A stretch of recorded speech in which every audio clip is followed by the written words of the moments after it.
Right, I think the one last team we talk about now is Heroic. Because I have to say, part of it is because, like I say, ENCE sort of feels like Heroic a year ago with all the potential and the upside, and we're all loving it. And so in some ways, I am just being like, friendship with Heroic ended. Now ENCE is my new best friend. I am being like that in a way, but I don't want to be too dismissive. But mate, someone pointed this out recently, and they're not wrong. I get it's because they'll have been number one seed in a lot of tournaments. Holy shit, does Heroic get the easy paths in these tournaments, mate? Every group stage, they're playing like no one till like if you're in the ESL format, they play like no one until they're in the match for like whether you go to semis or quarters. In this one, they had, especially because Gamer Legion won, they had one of the easiest marches to the semis you could ever see. But the problem is, they're combining these easy runs with when they get there, man, it's getting underwhelming now. Like, I don't mind you losing, but like this ENCE one, they're just getting dusted off, mate. They're just getting beaten up and sent home, and it's looking so bad. Like, this is where I start to worry. Like, I don't think they're in any way going to be bad, but this is where, like I set up with the ENCE question, I start to wonder, when I look at all these other squads that are strong now, like how like the firepower of G2 and Vitality, and the fact that there's teams waiting in the wings, by the way, that might get it together, like maybe Cloud9 gets it together, maybe FaZe gets good again. I'm starting to feel like the Heroic window closed. It's bombing me out a bit because I don't see where they're going to get anything extra. Like when is Stown going to give me that 10% extra? When am I going to get this? Like they're another team, by the way, that lose all those character-defining games. They just seem to always give them up. Yeah, I'm with you. I think it's warranted now. I think the worry is warranted for Heroic. We've passed that point for two different reasons. One is they've started to have games where they just disappear, and the second map against ENCE is a sad example, and that wasn't the case always with them.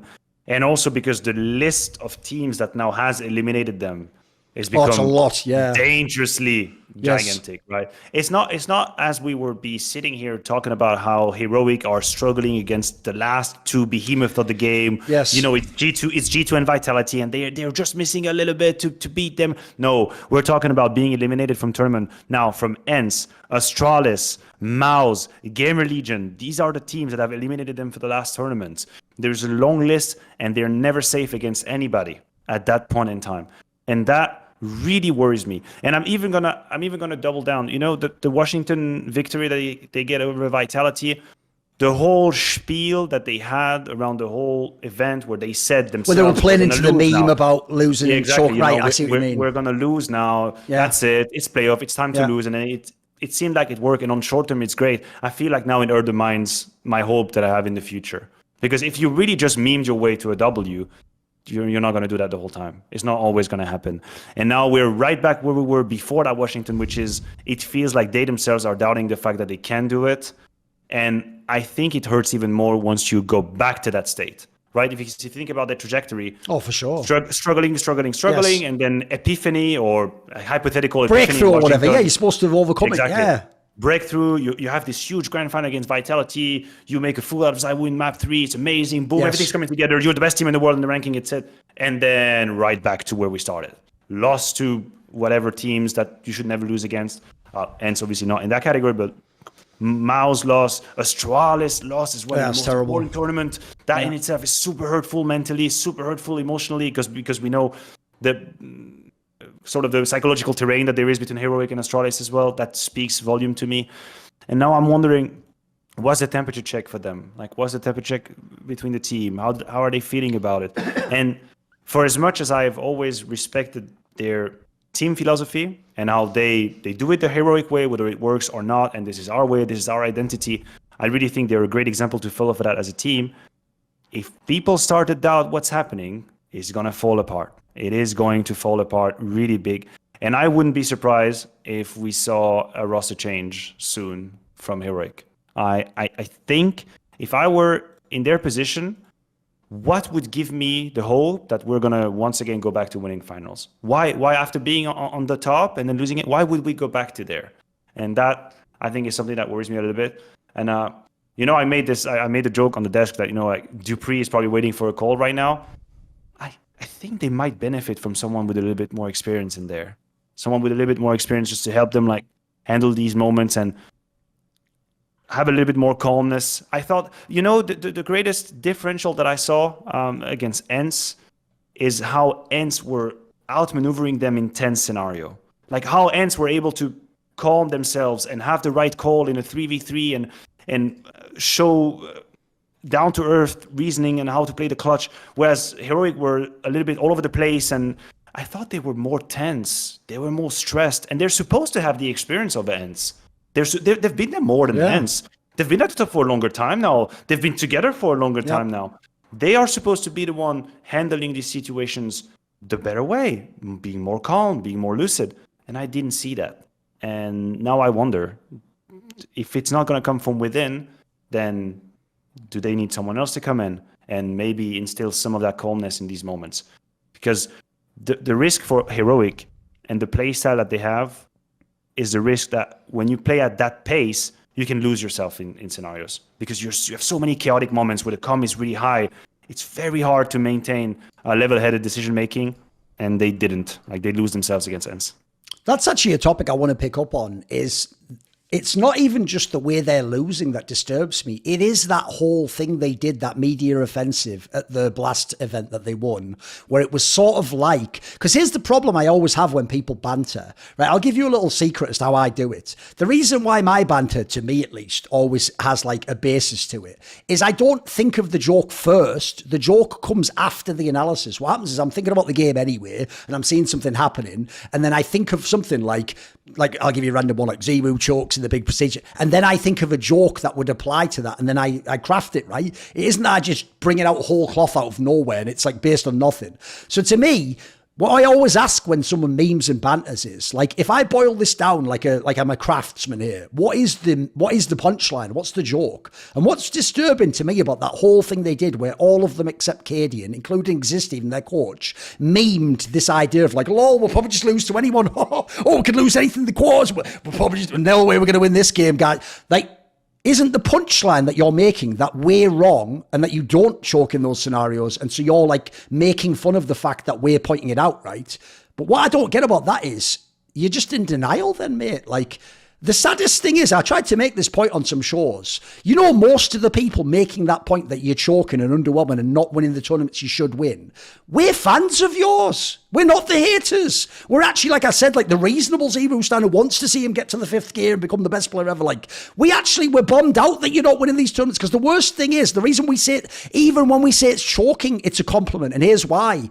Because like I said, if you really were the underdog in all of your finals, then on paper you maybe should lose all of them. You weren't the underdog. Even better, you've beaten all those teams if it's a different match. Same as Ents does now. If you'd played that same Vitality squad and it was a semi of a different tournament, you've beaten them. You've done it. You've shown me you can beat them. So when you can't win in the final, it has to be you. You're the only defining quality left. And the reason why that actually disturbs me is because the number one thing that will kill you when you have a problem in this game, Maniac, is when you're in denial of it. Because the longer you're in denial, the less time until you accept it, and then you can actually start to address it and fix whatever the issue is. And I've seen this in a million angles. I've told this story in the past. One of the reasons Device took so many years, I was there. I was a mate of his. I used to talk to him after the events and do like the little breakdown in the, like the cab to the airport, whatever. He would always fall back to this thing of sort of like, you're putting too much pressure on me. I'm not supposed to be like the carry. Like, I'm just one of a number of players. Like, I've got like Cage and B and Dupree. Like, it's collectively we're supposed to win. And it's like, I know what you mean, but you clearly go missing in some of these matches. Like, when they deny that, all you do is you're gonna have to face the problem eventually. You just keep putting it off in the distance. And the classic one, if you're a choker, is you go, it was just a bad game, or they just played well. It's like, mate, it's always a bad game for you though. It's always someone else playing better and you're congratulating them. So the thing I'm concerned about is, I think in history of some of the other examples, like a classic one for me was when they first made that Vitality squad with Ziwu, when they kicked out Happy and got Alex in. If people remember, it was actually a solid like 3 or 4 months before Alex took over as the IGL. It used to be NBK was the IGL at the beginning, if people remember. That was actually part of why they did that project.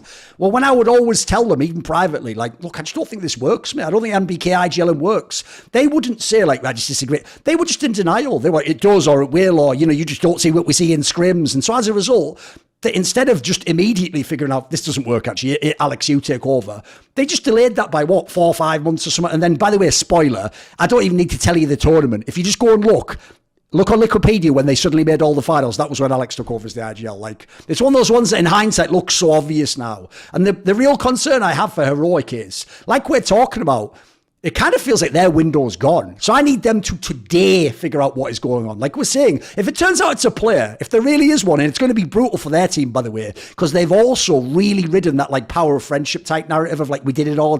They're not doing it like Vitality where they can ruthlessly say, look, even though we just won the blasting of the others, sorry, Tess, I'm picking a random player or Shush or someone. Listen, you were a really good player. We loved having you here, but we're going to replace you tomorrow. And we're going to do this like gamble that we're going to get to the top again. They also don't seem like attitude-wise, that's like something they're really willing to consider. And my concern is that this is eventually going to be a bell curve. You had the rise, you had the nice middle period, and it's just taped. And unfortunately, we're on sort of the downslope.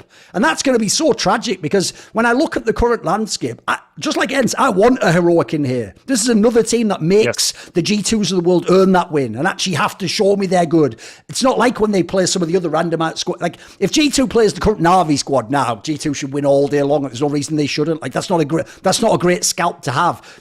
Heroic still means something to beat them. So I just really hope, whoever it is, I don't know if it's Cadian, I don't know if it's Exist, I don't know if it's the org, whatever it is, it's not, look, I'll never make it as reductive as just get a sports psychologist. I'm sure they have one already. I'm sure they're working with already. But whatever this issue is, you have to be cognizant there is something holding you back because this team is almost too good. Like it will be a tragedy, Maniac, if their careers end and they didn't get more real, if they don't get a Cologne, a Katowice, that'll be a travesty because this team was more than good enough. They gave themselves a lot of chances to win. I agree. And I'm a fan. I love watching them play.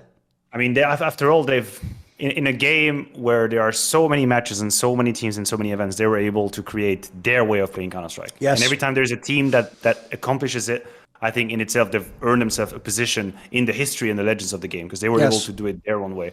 I just wanted to quickly bounce back on that whole debate about the memes and what it means. I also think psychologically there's a concept that's really important. It's called locus of control, which is basically if you're saying, I've lost because I was unlucky or my opponents were so good, it's not my fault. The perverse downside of it is that whenever you win, it's not your fault either. Oh, right. So you cannot... That's the problem, and sometimes people miss that part, right? Because if you are at interviews talking about how, we're memeing, we're having a good time, we're never going to win this, and then you win, how can you truly reap the fruits of what you've accomplished? Because you've made it so that you never really had to face that pressure, you never had to deal with these choking moments that we're talking about. So per se, you haven't really defeated it. You just put it aside. And so you cannot claim any of that. And I think that's a problem. I would rather just face it straight on and take the negative, but then you can also own up the positive. You can be in control of what is happening to you for the good and the bad. And sure, yes, you can address some of the limitations that you have. And for us, the heroic conversation sometimes from the outside is complicated because all we see is obviously an external perspective of players being on the server, and then we make assumptions of, this guy has pressure, this guy doesn't know what he's doing. We are not the players. They themselves would be better positioned to talk about it. But the only way to improve is to start by accepting that there is something that is not going right. Because then if you refuse responsibility in what is happening to you in the negative scenario, you take away your right to claim responsibility in what's happening in the good scenario. You take away the power. It's like saying to someone, it's not your fault. You're in a bad position, but it's going to be all right. You haven't done anything. The world is against you. If you say that to someone, you're robbing them from the power to change their own situation. Because if it's not their fault that things are not going well, it's not going to be their fault when things are going good. And that, I think, obviously, they probably have people helping them. No doubt, yes. I'm probably going through open doors already. But this is something that they really have to put on the table, right? Just address the situation. Don't meme. It's not going anywhere. That thing is not going away. And we know you have the Counter-Strike for it. You've proven that you have the Counter-Strike for it. It's not a problem of quality of game. No one is discussing the quality. It's there. So yeah, address it. Address it immediately. We can meme one event, but I'm with you. I would like Heroic to be a team that goes into a semifinal or a grand final, and I know they're going to deliver, because then, the spectacle that they put together, that's like the high-octane Counter-Strike that we like to see.